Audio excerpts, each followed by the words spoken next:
Y ya estamos en vivo. Bueno, sí, ahí viene.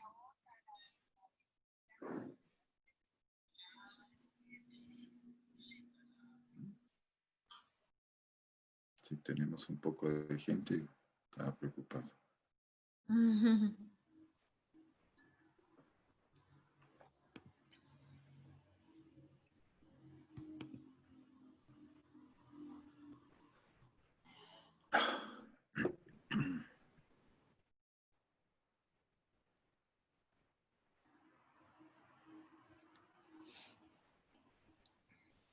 Ok.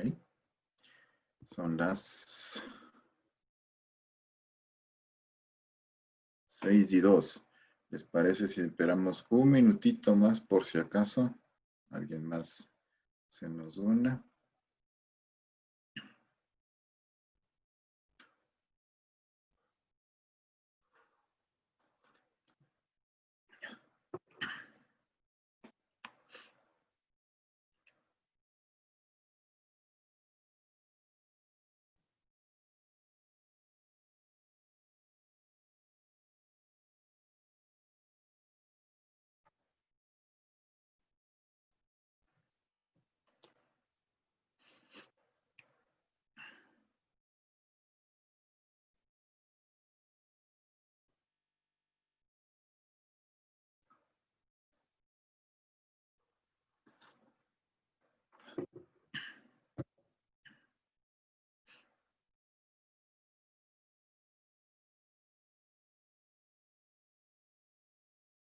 Ok, bueno, empezamos ya.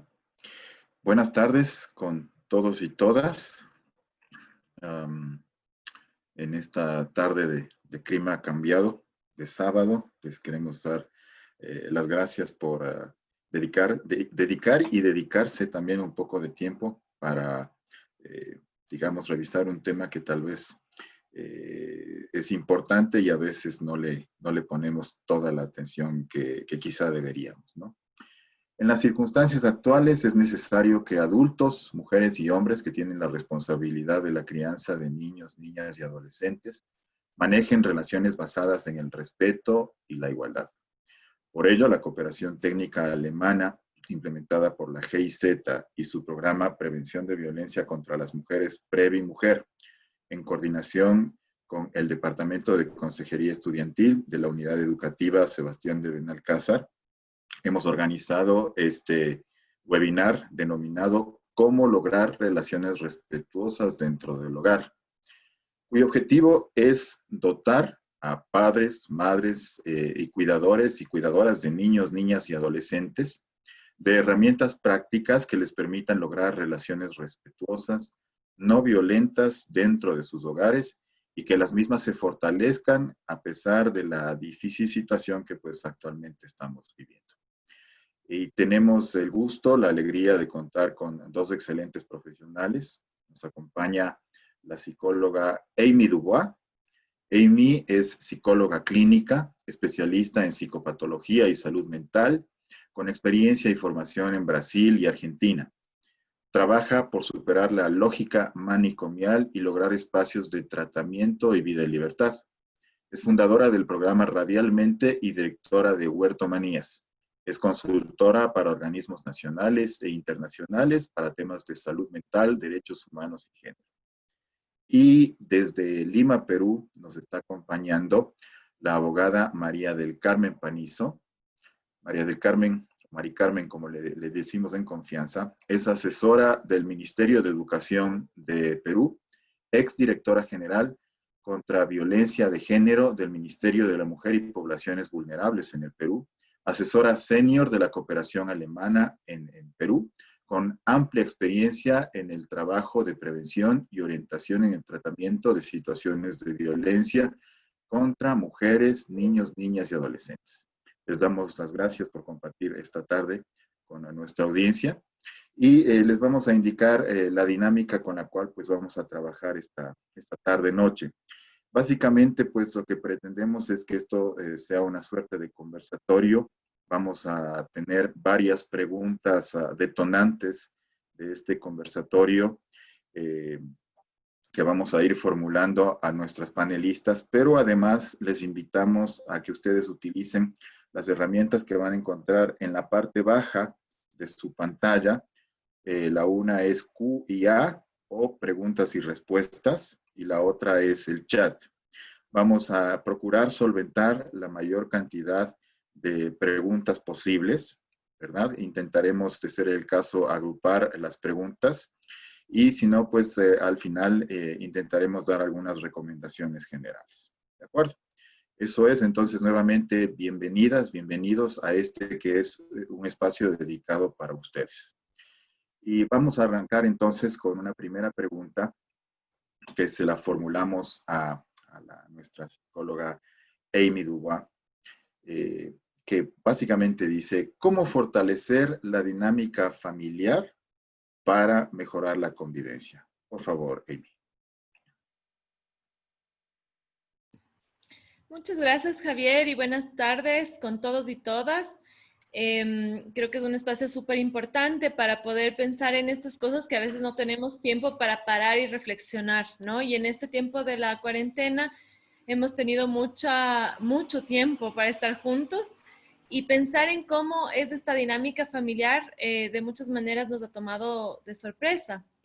Y la cuarentena nos tomó de sorpresa en el sentido de que, por supuesto, nadie esperaba, pero además no teníamos las herramientas, nunca estuvimos preparados para pasar tanto tiempo en casa, con las personas que convivimos, etcétera. Entonces, hay algunas recomendaciones generales que se han hecho para poder mejorar ese bienestar y que tiene que ver con el bienestar de cada una de las personas que conforman esa familia o ese grupo de personas con las que estamos conviviendo. Especialmente porque si es que cada uno de nosotros estamos bien, entonces la convivencia va a ser mejor, ¿no? Creo que lo más importante es poder propiciar espacios de conversación, de diálogo, en donde las personas, cada una de las personas puedan expresar cómo se están sintiendo, si es que tienen algún malestar, miedo, preocupación, que es algo que sí se está generando mucho en este tiempo, y que la familia o las demás personas podamos escuchar, ¿no es cierto? Y intentar buscar soluciones en conjunto. Algo que ayuda mucho también es tener una rutina y estos otros consejos que seguramente ya han escuchado, como tener una rutina, ¿no es cierto? Tiene que ver con tener momentos específicos para las diferentes actividades, que incluye las actividades académicas, en el caso especialmente de los chicos que están en clases y atendiendo a clases virtualmente.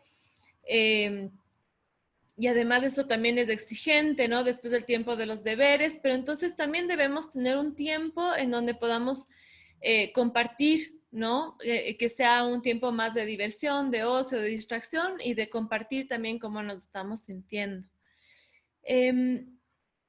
Yo creo que voy a ir hasta ahí porque seguro hay varias preguntas, entonces de manera general puedo decir eso y especialmente creo que el foco estaría en poder conversar y decir cómo nos estamos sintiendo. No importa si nos estamos sintiendo bien o mal, ¿no? Y darnos el chance de sentirnos incómodos, sentirnos con malestar de estar en esta situación, pero poder hablarlo, ¿no? Para que esto no, para que este malestar no se transforme en otras situaciones que pueden ser de violencia o de mayor discordia. Muy amable, Amy, por tus palabras, muy orientadoras. Ahora pedimos la participación de Mari Carmen desde Lima, Perú. Y recordamos a nuestra audiencia que pueden utilizar las dos herramientas que tenemos, Q y A, o preguntas y respuestas, y el chat, para que formulen sus preguntas a nuestras panelistas. Mari Carmen, quisiéramos saber, en tu opinión, ¿cómo hacemos que justo esto que nos mencionaba Amy, esta presencia permanente que ahora implica la situación actual de cuarentena, eh, traiga mayor bienestar a las personas que forman las familias? Por favor. Muchas gracias, Javier. Un saludo a Amy y a todas las personas que nos acompañan esta tarde y por darnos la oportunidad de este espacio de conversación y de reflexión en estos tiempos inusuales, ¿no? Que nos han encontrado a todos y a todas desprevenidos, como ya señalaba Amy. La presencia permanente. Yo creo que todos y todas hemos partido de la idea de que la presencia de todos y todas siempre es buena, ¿no? Hay como una carga positiva en la presencia de las personas.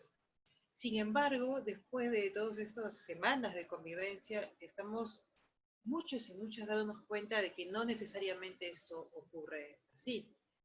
Y que no toda presencia permanente es buena, sino que necesitamos, como ya se nos ha adelantado, un ejercicio de organización y de balance, ¿no? Para poder encontrar un equilibrio en las relaciones. Hay presencias que se estiman ya por educación o por roles asignados, tienen que ser permanentes y tienen que ser de determinada manera, como la presencia de los hombres, que si bien no estaban en la casa, el nombre o participación estaba alrededor de la idea de autoridad, y estando en casa se necesita mantener, ¿no? La presencia con la idea de autoridad, o la presencia de la madre, que ahora tiene, que siempre se espera, ¿no? O las mujeres que cuidan, que esté 24 horas al día pendiente de todos y cada una de las personas en ese espacio que compartimos como hogar, ¿no? O la presencia de los niños, niñas y adolescentes, que además es una presencia que tiene que ser permanentemente monitoreada, es una presencia de la que tienen que rendir cuenta y que tiene que estar en permanente obediencia.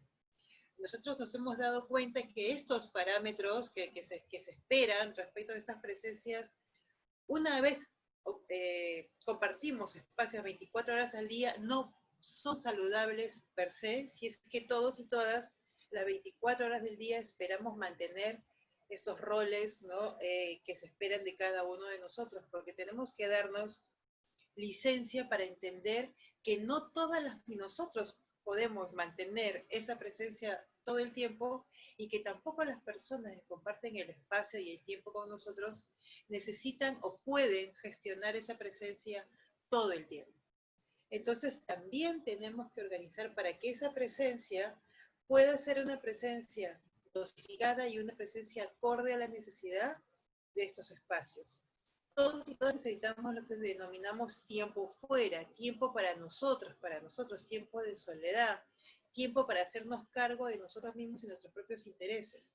Esto, sobre todo en el caso del trabajo al interior de las casas, ayuda a una reconfiguración de lo que hemos entendido ahora como pacto dentro de las familias, para que no existan, ¿no?, esos desequilibrios y estas injusticias respecto de cuánto trabajo tiene uno respecto del trabajo que tiene otro, ¿no? O cuánto estrés puede estar pidiendo, o sea, poniéndose sobre los hombros de unos y de otros, de unas y de otras. Entonces, esto obliga a que todos y todas replanteemos que nuestra presencia, estar no significa necesariamente ocuparse de las cosas ni estar presente, ¿no? Que físicamente estemos no quiere necesariamente decir que estemos presentes o que esto sea bueno para unos y para otras. Es importante mirar esos pactos, mirar cuánto tiempo nosotros dedicamos a tener presencias, no solamente en el grupo, sino tal vez con una, con dos personas, en estas relaciones que tenemos que fortalecer, pero también con respeto para saber cuándo estas personas, las otras, no necesitan ni tienen por qué tener mi presencia allí de manera permanente.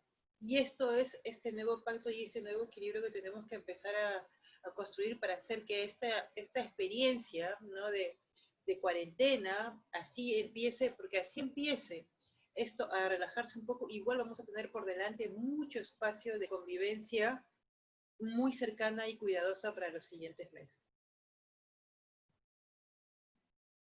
Ok, muchísimas gracias, Mari Carmen.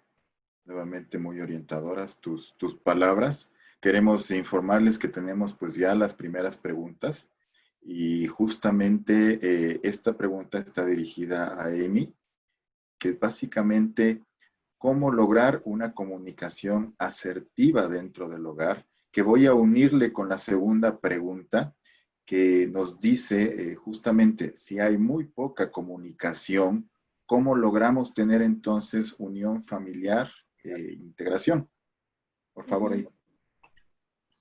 Bueno, muchas gracias por esa pregunta. Yo creo que la comunicación, como decía, es algo que es la base de de las buenas relaciones en general, ¿no? Y esto también tiene que ver con las personas que estamos viviendo. Eh, la comunicación siempre tiene dos bandos, ¿no es cierto? Dos partes. Entonces siempre va a ser desde quién está hablando y cómo recibe la persona. Y la comunicación asertiva lo que plantea, o sea, como herramienta, es que eh, intentemos ser claros en lo que estamos solicitando, ¿no es cierto? En lo que estamos demandando y evitar usar cualquier tipo de desvaloración, insulto, ¿no es cierto? En ese sentido, para que la otra parte pueda realmente escuchar, que el mensaje se pueda transmitir claramente, ¿no? Una de las formas más fáciles de ejercitar esto es hablar en primera persona, ¿no? Tal vez todos vamos a poder recordar una situación, pero por ejemplo, cuando estamos peleando, ¿no es cierto? Casi nunca se puede mantener como la elegancia, ¿no es cierto? Y la cordialidad, pero lo que sí es que si es que se pierde totalmente esa elegancia y cordialidad, enseguida dejamos de pelear de lo que estábamos discutiendo, sino que comenzamos a discutir por el tono, ¿no es cierto? Pero ¿por qué me gritas? ¿Pero por qué me hablas así? ¿No es cierto? Y eventualmente ya no sabemos ni siquiera de qué estamos discutiendo. Y es por eso que no funciona esa forma de discutir. En el momento en que podemos plantear eso que nos incomoda desde la primera persona y decir, mira, yo siento que no me estás poniendo mucha atención, ¿no? No estoy culpando al otro de no ponerme atención, sino que estoy diciendo, yo me siento así. Entonces le estoy dando chance a la otra persona de decir, sí, sabes que no, o sea, no fue mi intención, por ejemplo, o no fue, o sea, fue sin querer, pensé que sí te estaba poniendo atención, pero ¿qué te hace sentir que no te pongo atención? ¿Cierto? Y entonces seguimos pudiendo hablar de de la cuestión de la relación y no como de las cualidades de las personas. Y eso es indispensable. Creo que con la segunda pregunta que había con relación a la unión familiar, de nuevo, la comunicación es clave y creo que también en un balance, como ya dijo Mari Carmen, el balance de tener, o sea, que tanto esa presencia solamente ya es lo que vale, ¿no es cierto? Necesitamos entender qué tanto necesitamos estar y también qué tanto necesitamos permitir un espacio privado a las personas, especialmente en estos tiempos, ¿no? Eh, Creo que es importante preguntar, ¿no? O sea, ¿está pasando algo?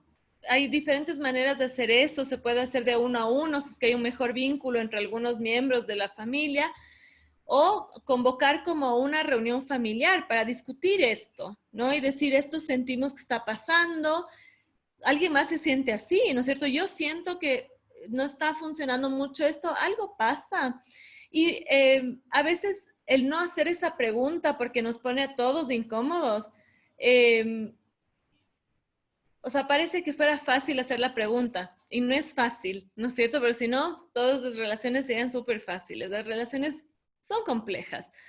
Pero animarse a hacer esa pregunta puede ayudar a tener las pistas para ver qué es lo que pasa, porque la pregunta sería, ¿qué pasa que no hay integración en en la familia, ¿no es cierto? No necesitamos estar todo el tiempo juntos, diciendo todo juntos. ¿Qué será que es esa sensación que nos hace, o sea, qué es esto que nos hace sentir que no hay unidad familiar, ¿no? Es como otra la pregunta. Ok, ok, Me, muchas me gracias, parece, Emi. Claro, claro que sí, Maricarmen. como estábamos conversando también ayer, la comunicación como el diálogo es algo que se construye, o sea, no es algo que ocurre automáticamente, es un hábito, algo que tú vas formando en tu espacio familiar y esto empieza desde que empezamos una relación, construimos reglas, y la comunicación tiene reglas. Si nosotros no hemos tenido como hábito esta comunicación cuando hemos estado fuera, ¿no? de la cuarentena o de estos espacios, va a ser mucho más difícil instaurarlo, porque tenemos que tener elementos para empezar a crear esta costumbre y señalar como esto, vamos a crear una nueva costumbre, un nuevo hábito, vamos a introducir una nueva forma de relacionarnos, porque a veces los padres creemos que la comunicación es algo que nosotros también tronamos los dedos y los chicos tienen que contarnos todo lo que les pasa, cuando no hemos construido ese vínculo de confianza y esa costumbre desde que son pequeños. Cuando nos quieren contar un montón de cosas que para los adultos pueden ser tontas y no das tiempo a escuchar, se pierde ese hábito. Entonces, aprender a escuchar lo que los demás se tengan que decir es lo que crea ese hábito que después va a pasar de que algo pasó con el gorrión o que se cayó un muñeco a que realmente te empiecen a contar cosas para ellos importantes, sus sentimientos que también tienes que tomarlos con seriedad, aunque puede ser que sea una tontería en la cabeza de los adultos, para los niños las cosas son muy importantes y más aún para los adolescentes. Entonces, implica mucho compromiso y mucha responsabilidad esto de escuchar. Y esto es un hábito que se construye. Y si no lo hemos tenido construido, tenemos que llamar la atención sobre, bueno, es un momento para crearnos este hábito, nunca es tarde, ¿no? Sabemos ahora en este espacio que necesitamos nuevas herramientas, vamos a hablar, pero en un momento, como decía Amy, no cuando estemos en tensión, sino en un momento de tranquilidad, en un momento en que nosotros podamos poner esto como algo propositivo y no como una reacción a un problema. Chévere, muchísimas gracias, Mari Carmen, también por esas recomendaciones. Y para poder seguir con el diálogo, agradecemos, tenemos algunas preguntas también de parte de nuestra audiencia. Vamos a plantear una en general que luego, pues, creo yo, va a permitir de alguna manera ir solventando un par de preguntas que ya nos han formulado también. Y concretamente, pues, es cómo manejar los conflictos en el contexto familiar en esta época. Y si quiere, tal vez con Amy empezamos, tal vez Mari Carmen me puedes complementar si lo consideras oportuno, ¿no? Porque, por ejemplo, tenemos el caso de familias en donde hay varios miembros, papá, mamá, 2, 3, 4 hijos, hijas, desde más pequeños hasta más grandes. De alguna manera, incluso pues nos hablan de tanto de distribución de tareas en lo académico, tareas en lo doméstico, pero también del uso de recursos de la casa, internet, televisión, etcétera, que desde luego son limitados y ahora que estamos pues todos y todas juntos en este mismo espacio, existe una situación de conflicto, ¿no? Entonces, precisamente con ese antecedente quisiéramos conocer tu criterio, Amy, por favor. Sí, bueno, en esta época en realidad todos hemos tenido que encarar esta situación que ninguno escogió estar, ¿no es cierto? Todos hemos tenido que irnos acomodando al teletrabajo, al teleestudios, ¿no es cierto? Pero a esta presencia familiar permanente. Son varias cosas que además sumadas con el estrés de la incertidumbre, de qué estará pasando, mismo de la enfermedad, de la situación económica del país, son muchas cosas, ¿no? Es un momento de mucho estrés, mucha presión, que estamos compartiendo todos, ¿no? Y en ese sentido, creo que es esperable que haya conflicto dentro de la familia, ¿no? Ahora, el conflicto en sí mismo no es el problema.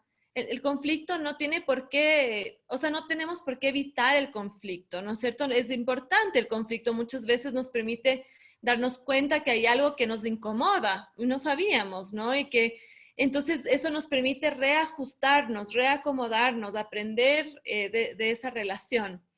El problema del conflicto es cómo se lo lleva, cómo se maneja, cómo vamos a digerir, ¿no es cierto?, eso que nos está molestando.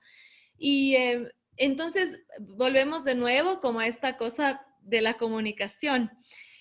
Es súper importante lo que decía Mari Carmen, que también dentro de toda esta, o sea, parece como que fuera súper fácil, bueno, hablen sobre eso. Ah, ya, es como cuando la gente dice, me siento mal, como si uno le diría, siéntete bien, ¿no? Y ya está resuelto.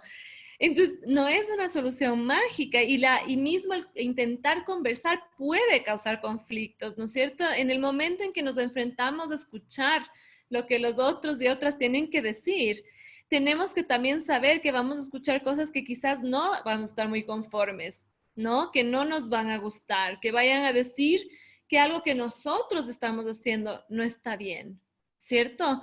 O no gusta, no está haciendo bien a los demás. Y eso hace difícil, ¿no? Esa conversación. Creo que el resolver los conflictos implica, por un lado, de nuevo, como no intentar hacerlo en caliente, porque es difícil, todos decimos cosas que no queremos, ¿no es cierto? Y que después nos arrepentimos y es peor.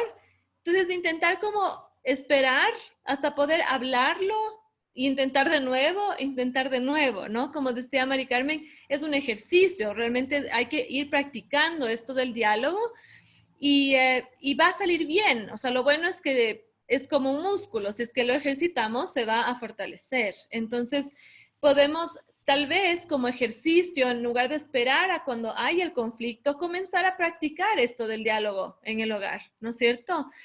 Y como también ya dijo Mari Carmen, los chicos, especialmente los chicos y chicas, van a comenzar a compartir una cosa que nos parece que no tiene importancia, pero eso les va a permitir este ejercicio de ir probando también que tanto los padres resisten, que sean, o sea, que tanto pueden escuchar, ¿no es cierto?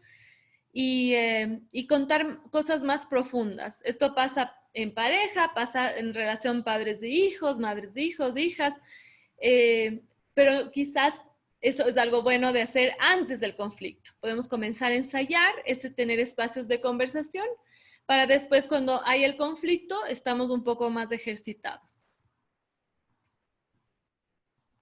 Muchísimas gracias, Amy. Tal vez, Mari Carmen, si tú quieres complementar la respuesta y si me permites, solo ampliaría un poquito más con base a otra pregunta que tenemos y es, aparte del conflicto, ¿cómo manejamos este otro gran desafío que también ha surgido, que es el miedo, ¿no? El miedo no solo a la enfermedad como tal, el miedo al desempleo, el miedo incluso en algunos casos al tener que convivir, como es la realidad de algunas familias, con un violentador dentro del hogar. O sea, son diversos tipos de miedo.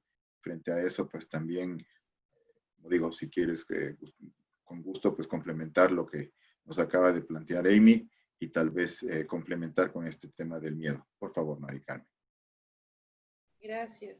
Justo hablando sobre el tema de conflictos y que está relacionado con el miedo, es que no podemos decir que no vamos a vivir sin conflictos. O sea, parte de las relaciones humanas es tener desacuerdos. Si todos pensáramos igual, no seríamos, ¿no?, las personas que somos, ni habríamos avanzado como hemos avanzado en la civilización.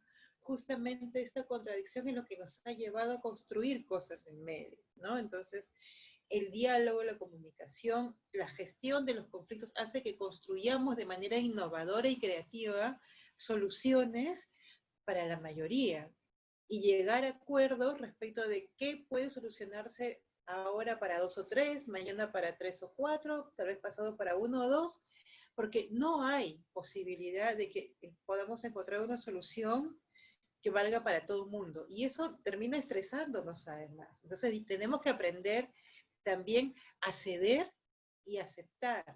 Esas son cosas que no nos enseñan, ¿no? Pero que cuando vamos aprendiendo en la convivencia, sabemos lo importantes que son, y sobre todo cuando estamos acompañando la crianza de niños y niñas, como padres, como cuidadores, como tíos, como tías, o sea, nos damos cuenta de lo importante que es que se aprenda, ¿no?, a fortalecer las relaciones humanas en función a la convivencia, a los acuerdos, pero también a una negociación y a esto de poder yo dejar mis intereses por un lado por un momento para otro bien mayor. Eso también es un ejercicio de ciudadanía.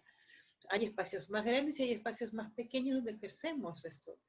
Es muy importante aceptar el conflicto, solamente que hay que aprender a gestionarlo. Y hay que darnos cuenta también cuando no es conflicto. Hay situaciones en las que esto es violencia, ¿no? Porque para que la gestión de conflictos, la negociación se dé, se tiene que dar entre pares, entre personas que se respetan unas a otras y reconocen que las necesidades de la otra son tan importantes como la propia, ¿no? Allí puede darse estas relaciones y estos acuerdos saludables. Cuando hay una simetría de poder, cuando hay abuso, cuando hay violencia, esto no se puede dar. Los espacios se vuelven tóxicos, no hay acuerdo que dure, no hay situación que se pueda salvar, y esto de acá lo que va a traer es graves problemas para las personas que conviven en esos espacios, y lo que tenemos que hacer es estar todos y todas atentas para ver cómo podemos ayudar, porque no sería, lo mejor sería que esas situaciones de violencia pudieran tener un final, ¿no es cierto? Un final que no sea un final trágico, ¿no es cierto? Entonces, pero primero tenemos que darnos cuenta de qué es lo que tenemos en casa. Si tenemos una relación de conflicto, tenemos una relación de violencia, para saber cómo proceder, pedir la ayuda, la asesoría, todo lo que se necesite.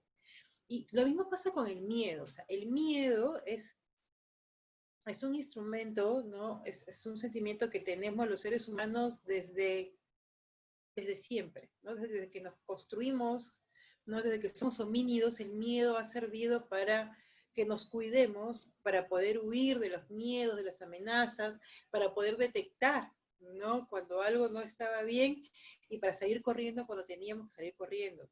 En nuestro cerebro reptilíneo, eso te lo puedo explicar mejor, Amy, en la base más profunda de nuestro cerebro, entre los sentimientos más básicos y animales que tenemos, el miedo es uno de los más básicos. Y está bien que esté allí porque es nuestro instinto de supervivencia.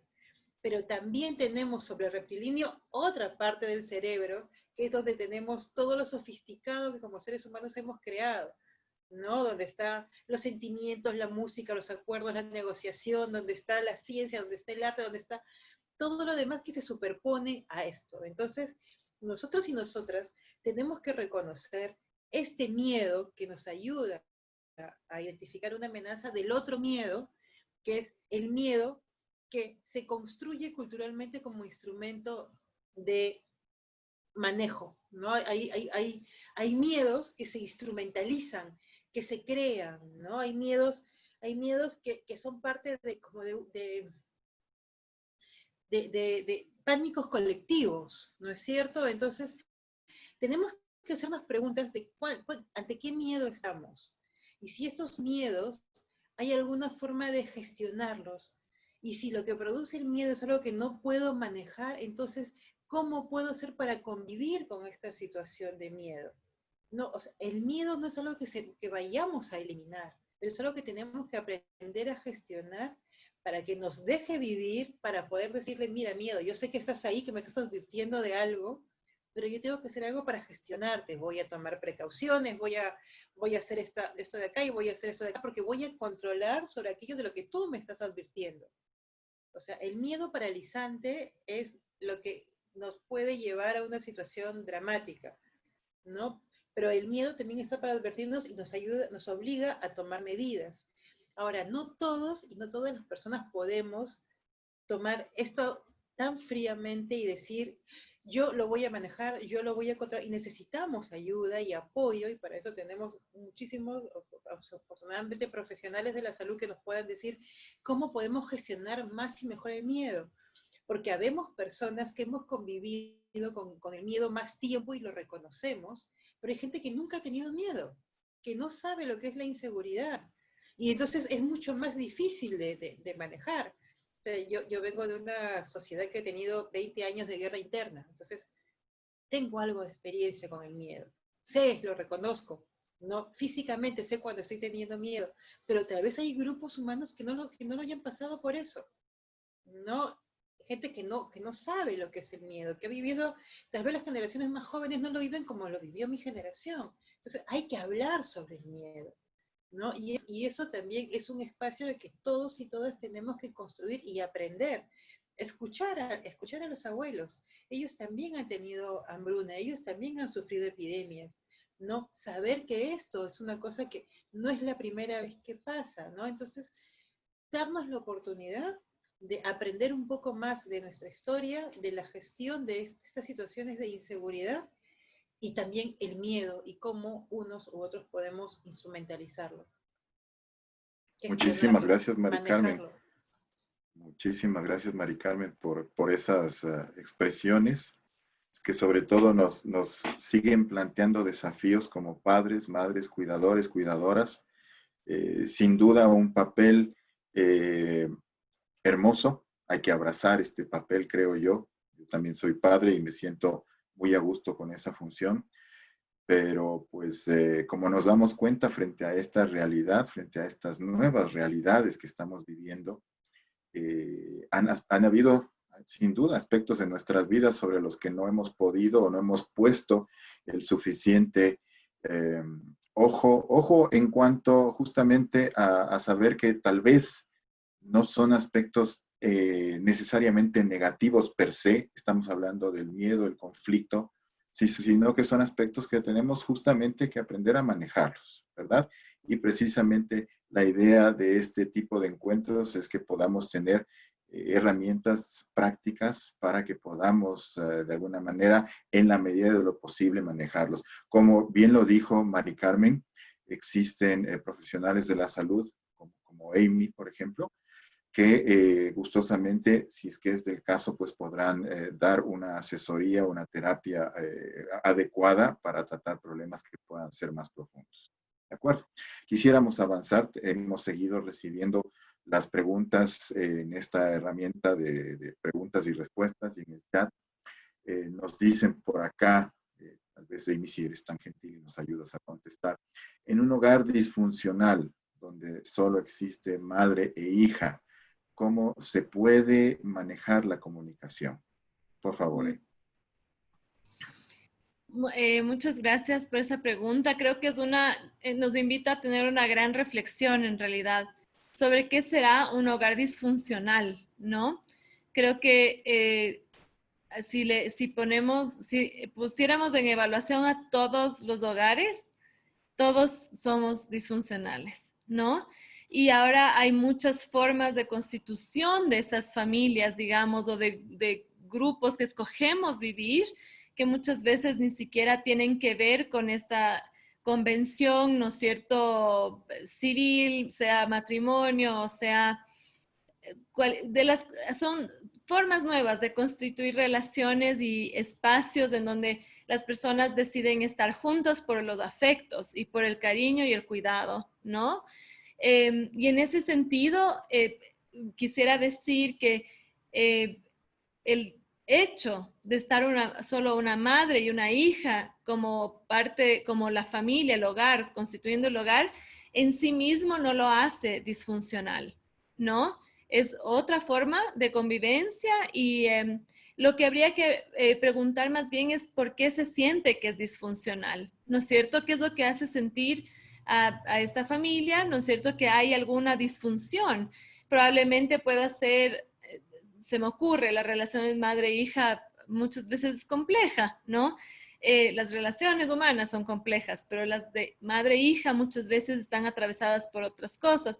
¿Qué decisiones han tomado en este tiempo que ha hecho tal vez que puedan haberse distanciado, ¿no? ¿O qué pasó? ¿Qué está pasando que no se sabe qué pasa? ¿No es cierto? Creo que tengo más preguntas con relación a la pregunta que una respuesta clara, pero en general me parece que es importante permitirse esas preguntas, ¿no? Porque uno tener como creo que esta sensación de que una familia con estas características es disfuncional solo por ser de esa manera, ya pone un estrés y una carga en la familia, ¿no es cierto? Como si estuviesen fallando solo por ser de esa manera. Y entonces eso es importantísimo de poder pensarlo, ¿no? Y ver que no, que tenemos derecho a escoger con quién vivimos y con quién nos sentimos bien viviendo y conviviendo y compartiendo, ¿no? Por lo demás, tal vez, como digo, tengo más preguntas. No sé si es que, por ejemplo, si es que Julia puede volver a poner un poco más de información, por ejemplo, si es que la hija es adolescente, quizás hay cosas que atraviesan esa relación desde ese momento vital, ¿no es cierto? Si es que hay alguna cuestión más específica. En general, creo que mejorar la comunicación, como dijimos, es un ejercicio, entonces quizás sí pueden comenzar a intentar conversar y hacer quizás estas preguntas que yo he hecho, ¿no? Como, ¿qué pasó? ¿Por qué? ¿Cuál será la disfunción en esta relación? Si me permites, cuando nosotros estábamos trabajando con la ruta participativa, ¿no? Y trabajando con muchos docentes, hombres y mujeres, el tema de familia disfuncional siempre salía. Y cuando yo preguntaba, ¿pero cuál es la familia disfuncional? Ellos siempre pensaban en aquella en la que faltaba un miembro de la familia y siempre era el padre.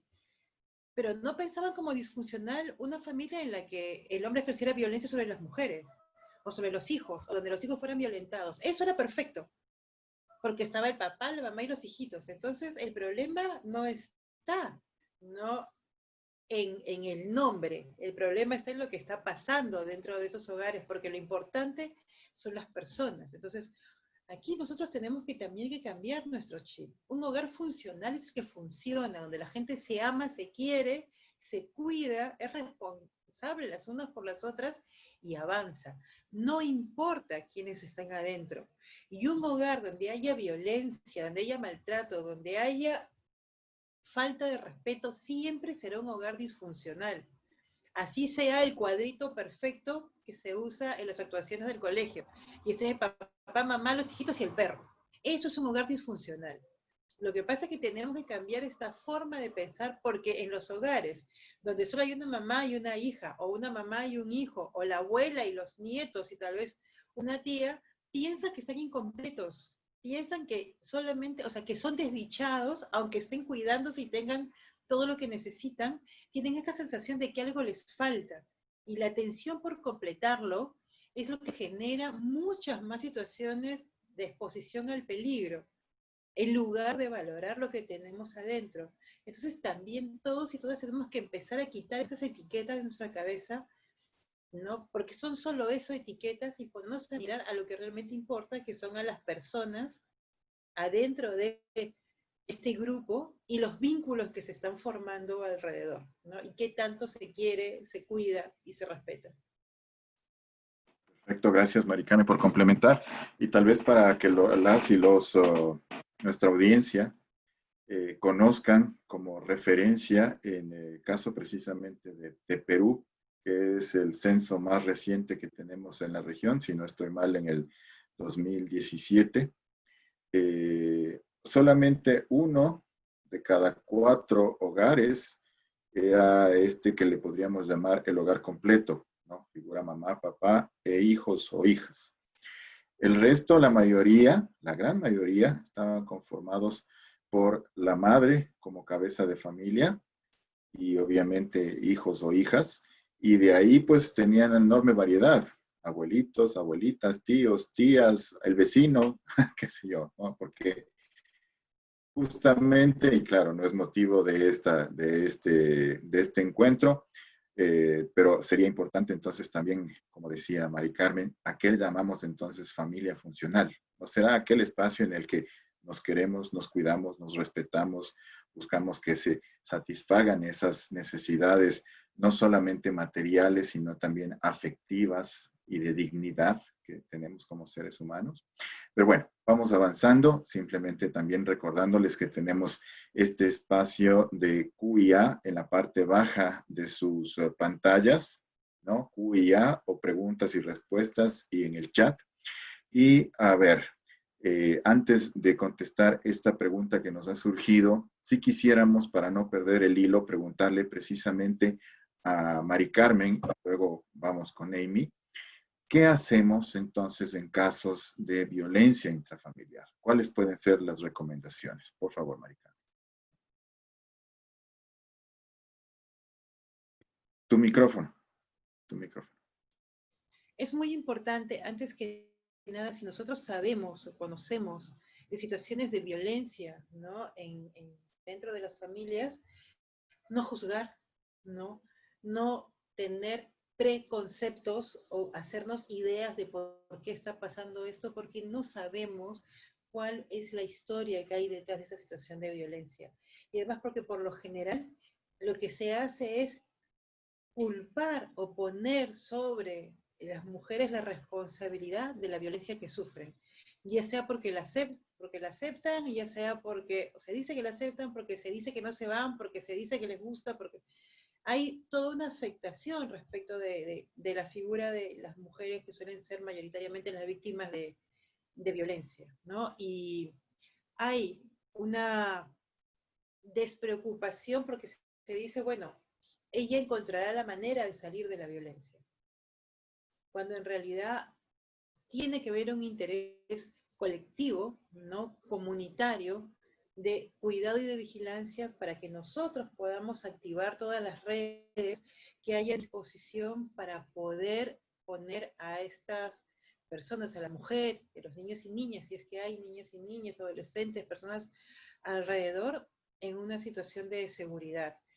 Seguramente en Ecuador, en Quito, habrán organizaciones a las que acudir, además del 109 o el 0800 delitos al que llamar, pero sobre todo esos espacios de asesoría que permitan acompañar a estas personas, principalmente mujeres que sufren violencia, a lo largo del trayecto que van a necesitar caminar para poder tomar las decisiones de su vida, porque nadie, es muy difícil que alguien al primer hecho denuncie, ¿no? O al primer hecho que es conocido, porque seguramente ha habido antes todo un ciclo de otras violencias que lo han puesto en una situación de mayor vulnerabilidad y de imposibilidad o de dificultad de decidir.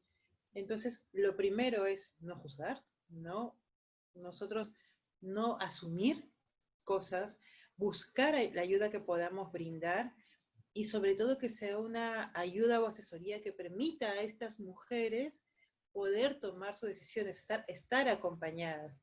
Y para las personas que están sufriendo violencia, el primer paso es aceptar qué es lo que está pasando, porque muchas veces nosotros hemos tenido relaciones muy tensas y no les hemos dicho violencia, porque siempre también hay una justificación o romantización de determinadas formas de violencia de los varones, que los celos es porque te quiere, ¿no? Que si te controla es porque te cuida. Entonces, hemos pasado de que esto estaba más o menos dosificado cuando vivíamos hacia afuera, a que sea una cosa realmente clara ahora que estamos conviviendo todos juntos.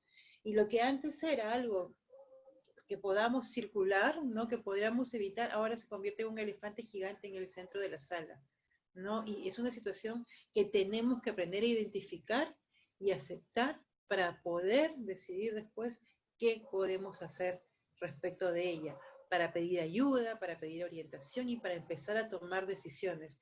No es fácil, no es fácil, no es fácil darse cuenta, no es fácil aceptar que uno está en una situación así y tampoco es fácil tomar las decisiones, pero lo importante es no estar solas. Hay instituciones, hay personas que están interesadas, gente que nos quiere y la idea es que nos encontremos en el camino, ¿no? Las personas que estamos interesadas en que esto no se repita, que esta situación acabe y las personas que quieran salir de estos círculos de violencia.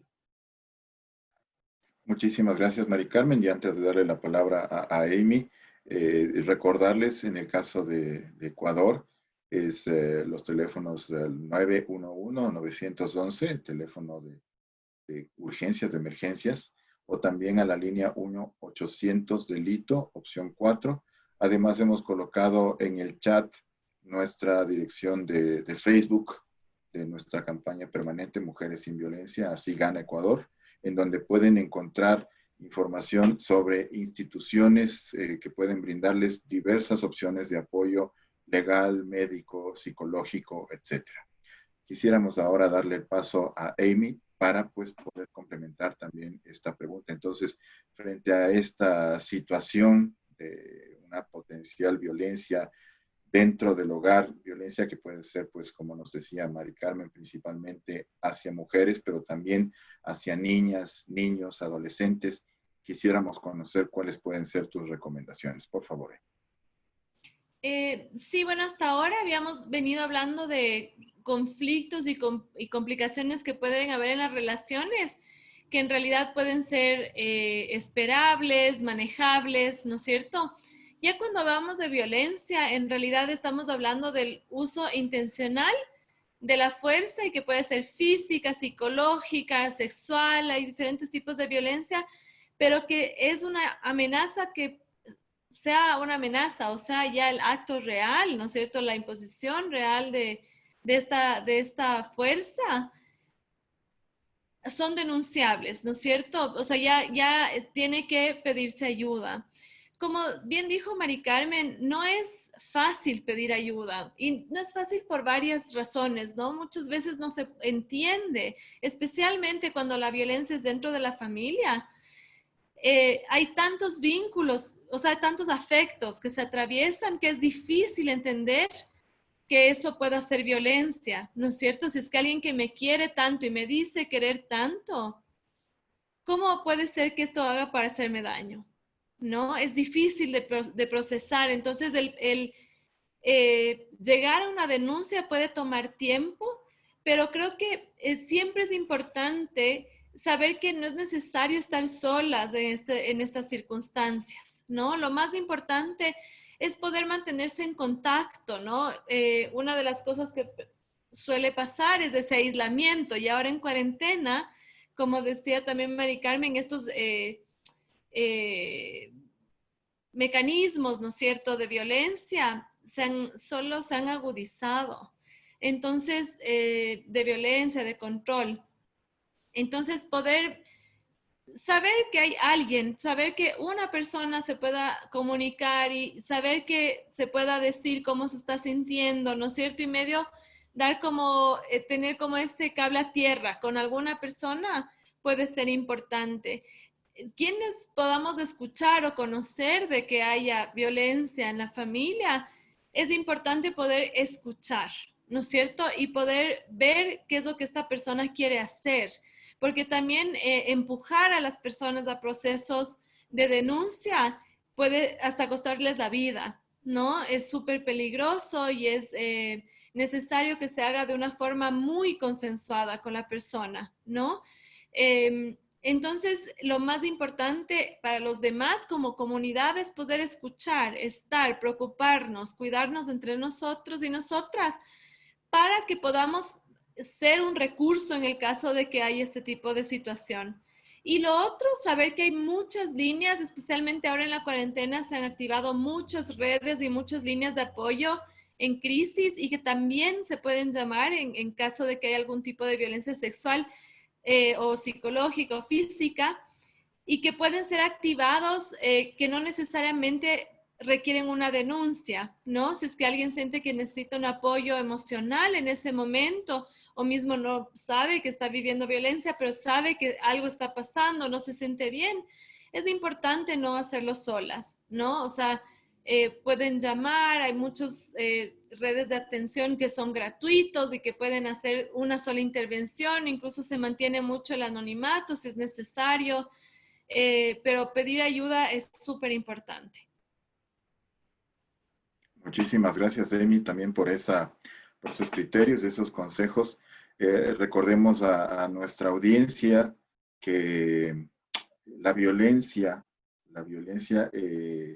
particularmente la violencia contra las mujeres, niños, niñas, adolescentes, está tipificada como un delito en Ecuador, está sancionada en el Código Orgánico Integral Penal y además es un compromiso de toda la sociedad el actuar frente a esta.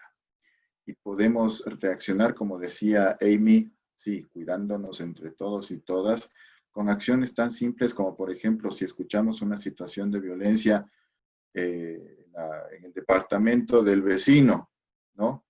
Desde luego, con todas las medidas de bioseguridad necesarias, podríamos acercarnos con la puerta y pedir una taza de azúcar a lo Chespirito. aunque pueda sonar un poco, si quieren ustedes, hasta chistoso, esto puede salvarle la vida a una mujer, a un niño, a un adolescente, principalmente porque le da el mensaje a ese violentador de que no está solo, de que hay gente que está escuchando y hay gente que puede hacer algo, ¿de acuerdo? Entonces, por favor, este es un llamado a que, de ser el caso, salvemos vidas. No estamos diciendo vayan y enfrenten al violentador, pero sí actuemos. Es muy importante que podamos actuar.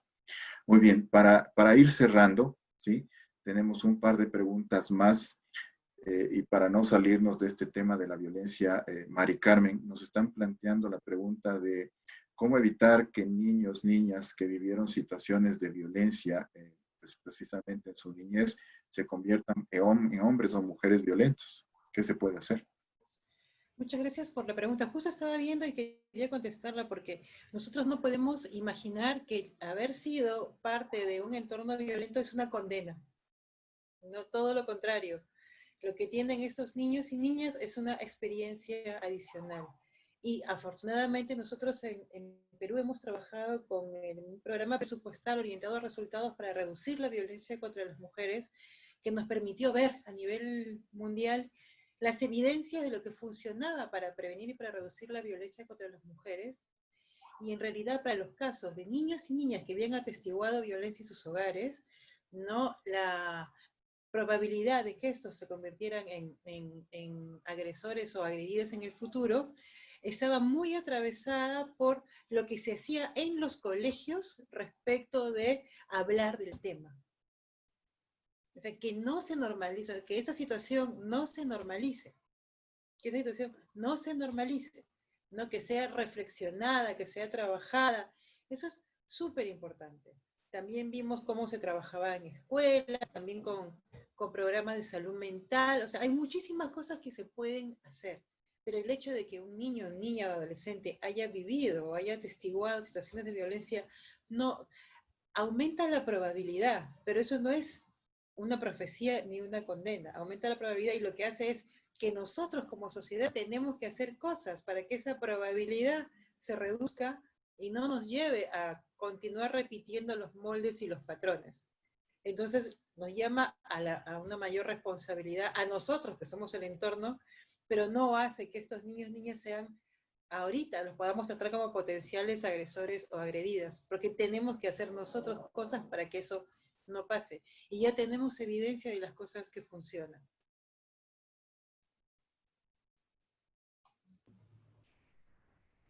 Muchas gracias, Mari Carmen. Y eso nos da pie a comentarles, queridos padres y madres de familia, particularmente de la Unidad Educativa Sebastián de Benalcázar, en coordinación con el Departamento de Consejería Estudiantil. En el transcurso de las próximas semanas iniciaremos un trabajo precisamente de prevención de violencia contra las mujeres en adolescentes, ¿verdad? Con una metodología que hemos desarrollado como cooperación técnica alemana. Esta se denomina Game Over y la vamos a realizar de manera virtual y para ello, pues, sobre todo pedimos que ustedes motiven la participación activa de sus hijos o hijas. Va a ser, créanme, muy entretenido, muy reflexivo. Vamos a sacarles, digamos, del entorno habitual de estar en la clase sin querer menospreciar, desde luego, la parte académica, pero pues es algo que vale la pena, precisamente en línea de lo que nos acaba de decir Mari Carmen en cuanto al papel que también las instituciones educativas pueden tener de cara a esta problemática. Y si existen personas cuyos hijos o hijas están en otras instituciones educativas, nuevamente está a disposición nuestra página de Facebook. Les agradecemos que nos escriban y tal vez podemos llegar con mucho gusto a trabajar también con otras instituciones educativas. Para terminar esta parte, quisiéramos preguntarle a Amy ya una pregunta directamente en cuanto a la relación de pareja, ¿no? Nos dicen que esta ha sido una experiencia nueva en cuanto a la vida familiar. Pero la pregunta es, entendemos que aparentemente han habido algunos conflictos de pareja. ¿Cómo manejar esta situación para que tal vez este espacio ganado durante la cuarentena luego no se pierda? ¿Cómo ir fortaleciendo esta relación de pareja? Por favor. Ujú. Bueno, esta cuarentena nos ha obligado a estar todos juntos y a reconocernos, ¿no? En muchas familias yo he podido escuchar que no sabían, por ejemplo, que a los hijos e hijas les gustaba tal cosa o no les gustaba otra cosa, que eran súper talentosos para no sé qué otra cosa, que tenían estos hobbies, o sea, que están como recién volviéndose a ver, ¿no? Y en pareja esto también pasa, o sea, creo que el sistema nos obliga a estar todo el tiempo produciendo, trabajando, estar ocupados, ¿no? Esta enfermedad, la pandemia del estar ocupados. Y de repente nos dejan quietos y en la casa y tenemos que volverle a ver. Antes se llamaba el síndrome de nido vacío, han de haber escuchado. Cuando los hijos crecen y se van de la casa y recién las parejas se regresan a ver, ¿no? Y ahora nos pasó el nido lleno. Nos quedamos quietos y nos tenemos que ver todas las caras. En pareja eso es súper complejo, ¿no? Porque no, es algo que nos dice de que no nos hemos estado viendo. Entonces, volver a encontrarnos en unas circunstancias que tienen tanta presión, por supuesto que es complejo, ¿no? De nuevo, creo que sería algo interesante poder hablarlo, ¿no es cierto? Antes de que sea una pelea, una discusión, poder preguntarse cómo está el otro, la otra, ¿no es cierto? Preguntarse cómo te sientes en esta situación. ¿Estás asustado? ¿Qué te preocupa? ¿No es cierto? Además, porque los adultos y adultas tenemos una carga mayor de responsabilidad y de presión y de estrés, ¿no es cierto? Porque además hay todas estas otras cosas económicas y que hay que responder. Entonces, por supuesto, eso también está en el medio de la pareja.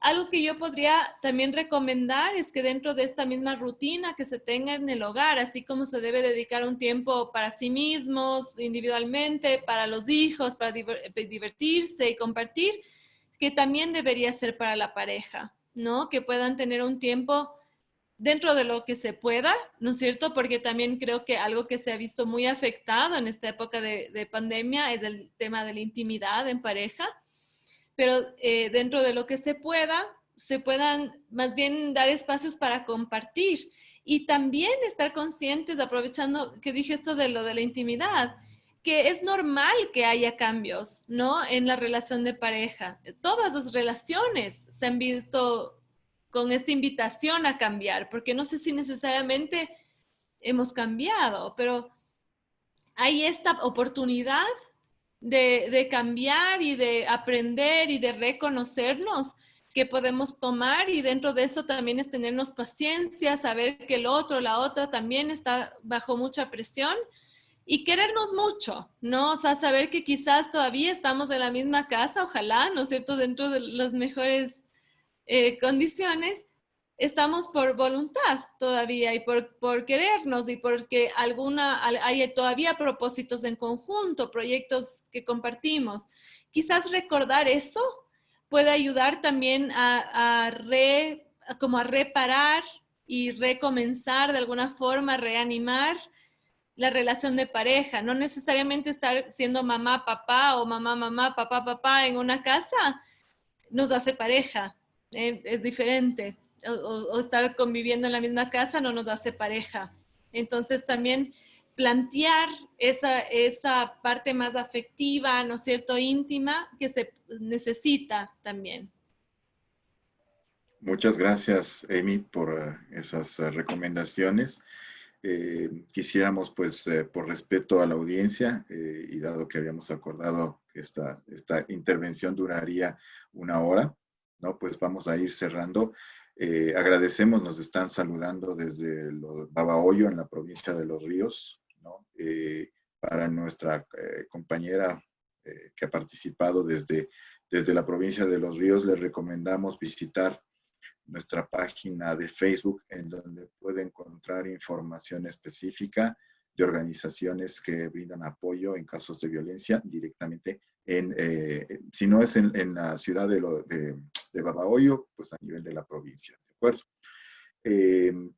Nada más quisiera pedir unas palabras a tanto a Mari Carmen como a Amy para que podamos ir cerrar unas breves recomendaciones, pues digo sobre todo en línea con ir cumpliendo el objetivo. Por favor, Mari Carmen. Bueno, muchísimas gracias a todos y a todas por su tiempo. Creo que es un momento en medio de todo en que nos podemos detener, volver a mirarnos y reafirmar los vínculos que tenemos y los propósitos en estos espacios de querernos y de cuidarnos. Si ponemos el respeto, el cariño, el amor en el centro, vamos a estar bien, vamos a estar bien.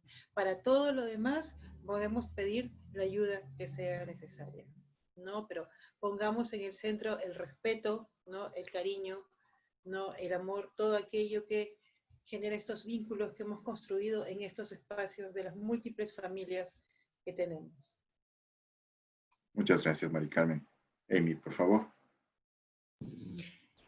Sí, tal vez decirles que aprovechen este tiempo también para replantearse, ¿no? De permitirse la incomodidad que significa estar bajo todos estos cambios y reconocerse a sí mismos en familia, con las personas que están conviviendo y que seguro, como dice Mari Carmen, van a estar bien. O sea, siempre que haya estos componentes de amor, respeto y cuidado, seguramente que eso va a funcionar y que no se asusten también de tener miedo, el miedo es normal, no se asusten de tener estrés porque es normal, no se asusten si es que un día están mejor que otro día. Así mismo es la cuarentena, ¿no? Y así mismo es la vida en realidad. Esto es una cápsula de la vida de la cuarentena y van a haber días mejores y peores y más bien permitirse sentir, ¿no? Darse cuenta de qué es lo que están sintiendo en este momento y por qué están asustados,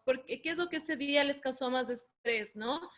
El problema no es tener estas emociones, sino intentar no tener, ¿no es cierto? Como intentar ignorar, intentar tapar. Entonces, permitirse tener esas emociones también es importante. Muchas gracias, Amy. En lo personal, yo también, el haber compartido este espacio con ustedes, pues ha sido también muy enriquecedor. Confío y tenemos mensajes de agradecimiento de la audiencia, que también así haya sido. Queremos agradecerles a ustedes, queridos padres, madres de familia, cuidadores, cuidadoras de niños, niñas, adolescentes, que nos hayan dispensado su atención durante este espacio, que se hayan dado y dedicado el tiempo para reflexionar seguramente sobre estos aspectos que, como mencionamos, tal vez nos hacen falta también dedicarle un tiempito, ¿no? Queremos agradecer al Departamento de Consejería Estudiantil del Colegio Sebastián del Benalcázar, también por su coordinación para que pues hayamos podido realizar este espacio y confiamos en que este sea a lo mejor el primero de otros encuentros que podamos tener. Con todos y todas, pues una buena noche y nuevamente muchísimas gracias por el tiempo que nos han dispensado. Gracias, hasta luego.